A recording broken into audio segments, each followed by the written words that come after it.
From Sir Bunso. Sir, ang license ko po na motorcycle pro lang po.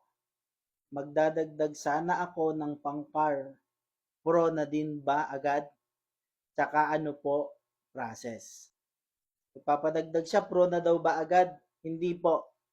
Una po, ang professional, basahin natin dito sa LTMS portal, holder of DL codes BB1, B2 who is at least 18 years old may apply for PDL o Professional Driver's License after being a holder for 1 year of non-professional with the same DL codes.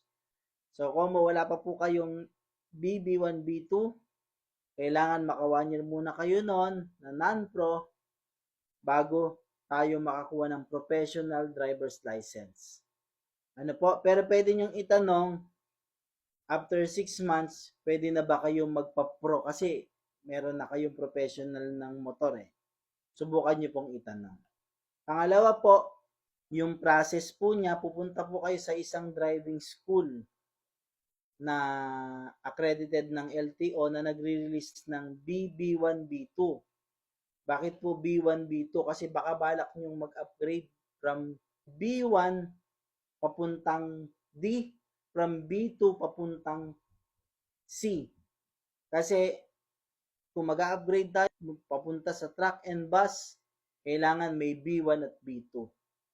Kung sakali, sabay-sabayin nyo na po yun. Ng BB1, B2.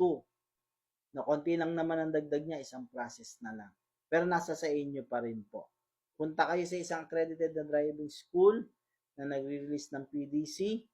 Tag 8 hours po yon yung practical driving course ng bawat code. Then, pupunta kayo sa LTO. Make sure lang na wala kayong unsettled violation. Tapos kung may violation kayo, i-check nyo po kung ilang months ang hintayin nyo para makapag-upgrade. Tapos mag-process kayo sa LTO, exam, and then practical exam po yun. Pag nakapasa, ayun, magkakaroon na kayo. After the process, magkakaroon na kayo ng non-professional. Wait kayo ng 6 months or 1 year. Tanungin nyo po doon kung pwedeng 6 months. Magpa-pro na po kayo ng inyong BB1, B2. So, sana nasagot natin yung tanong. Sana nakatulong tayo. Road and Machine Care. Muli po, maraming salamat sa